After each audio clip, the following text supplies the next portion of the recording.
by increasing the availability of healthy food options. That's what Michelle said. That's where we get the replace butter with apples idea. They say eating patterns, that means put the carrots in front and the fries on special order, which is weird because it's in here and in here. And Michelle Obama came up with that all by herself.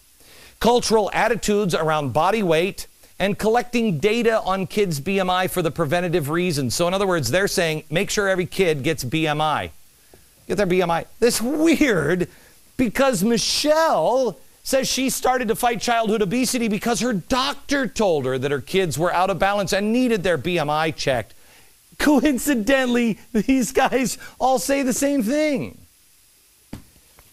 America, they're years ahead of us. Years. Because we didn't believe anyone would believe this stuff. They knew you wouldn't believe it, so you'd never see it coming. The Center for American Progress is designing the structure for your future life. This is the first wave now coming onto shore. Progressives are trying to improve your choices by taking your choices away. And there's a history to it, and that's next. Believe it or not, America, you are being manipulated every single day. It is what progressives do. They believe that you are stupid, you're Homer Simpson, and that by creating a crisis, they can manipulate Homer into, doing what we want them to do. Now, there are two ways if you want to manipulate somebody. There's two ways that you can get them to do something. If you got a pet or Homer, all you have to do is just put a shock collar around Homer's throat, and you shock him once in a while. Now, you can do that, but you wouldn't start with a shock collar. No, you'd give Homer a treat. That's what he wants. That's what motivates him. If you got a pet, you just do a dog biscuit. If you're training your dog, shock collar, or for positive reinforcement, a treat. Donuts or a shock collar. This has been going on for 100 years, and three guys that America doesn't really know, and we're going to concentrate on here in the next month or so. They came from Woodrow Wilson's circle. Hate that guy. They created modern-day propaganda, and they created it to use on us, their own country's citizens. They were these guys. Colonel House, he was a diplomat. Walter Lippmann, he was in the media. And Bernays, he was a PR or ad man. Now, let's go over these guys just real quick. And I ask you to do your own homework on this. Don't take anything I say as truth just because I say it. Do your own homework. Find out if it's true. Read original sources. This one is Colonel House. This is his stuff. He helped start the Federal Reserve. He started the Council of Foreign Relations. He created groups like that to circumvent the process, to put it in place of what our founders had put on.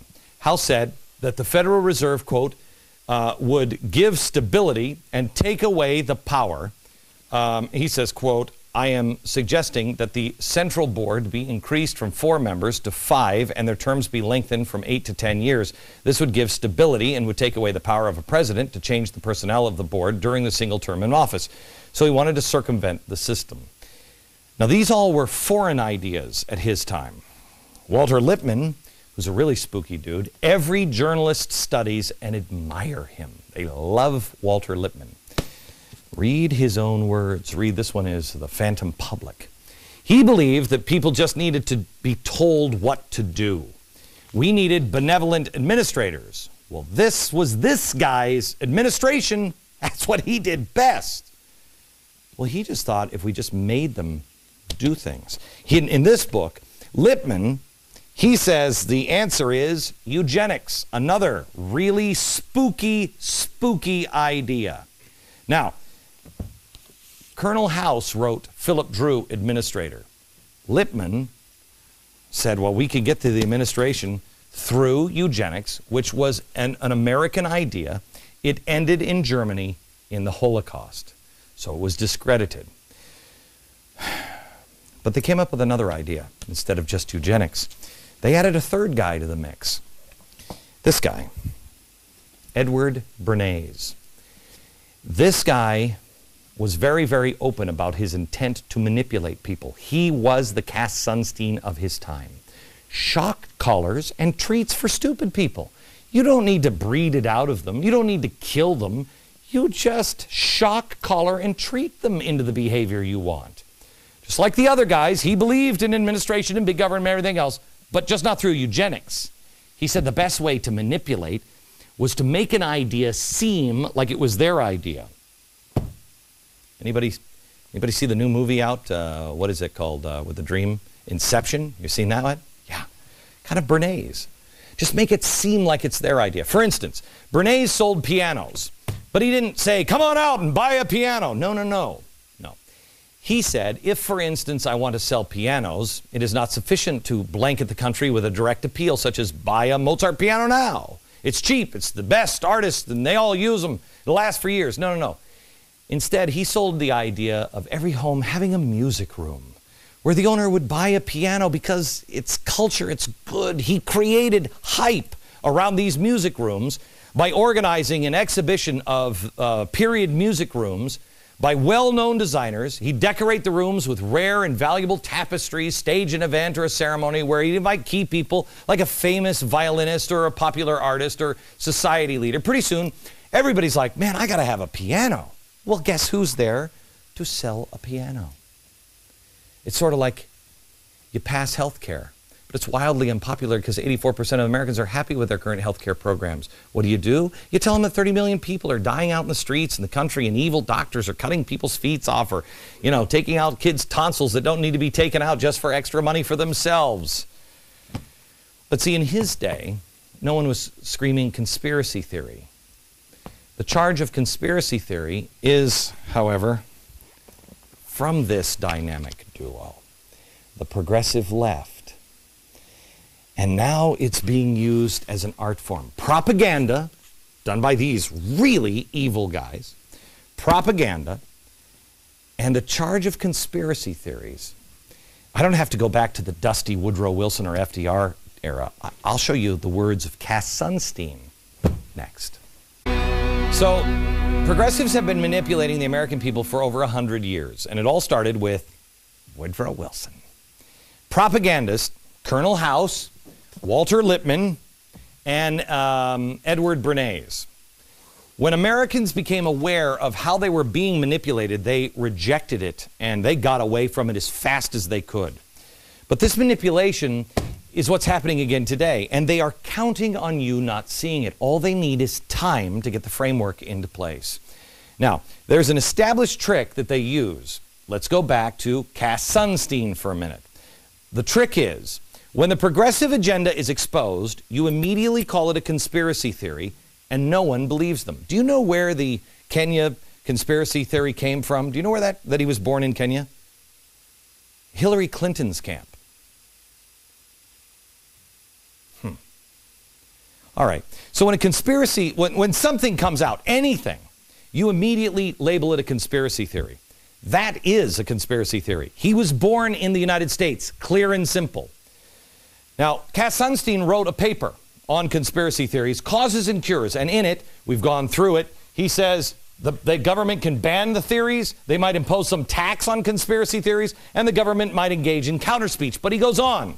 He says, the price of credibility is that government cannot be seen to control independent experts, although the government can supply these independent experts with information and perhaps prod them. Cass, you don't mean prod, you mean nudge, right? Prod them into action.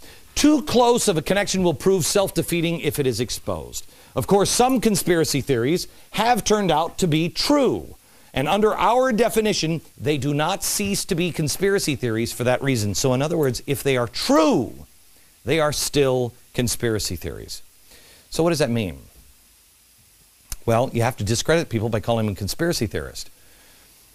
And I think they're growing some. Have you noticed how differently birthers are treated by this government? I mean, I've never seen a presidential passport before, but why did they release that? Why is it the president and the White House are always bringing up the birther thing? I don't hear that in everyday talk. They're feeding the conspiracy theory of the crazies by mixing truth with lies. Because if they can get that conspiracy theory, then they can put everything else under that umbrella. For instance, Robert Gibbs did this just last week when responding to claims by Newt Gingrich that President Obama is defined by a Kenyan anti-colonial worldview. Well-documented idea. Legitimate political theory. But what did Gibbs do? Watch. He's trying to appeal to the fringe of people that don't believe the president was born in this country. You would normally expect better from somebody who had held the position of Speaker in the House. The anti-colonialism article that Gingrich was talking about had nothing to do with where the president was born. Nothing. Gingrich never said anything about that.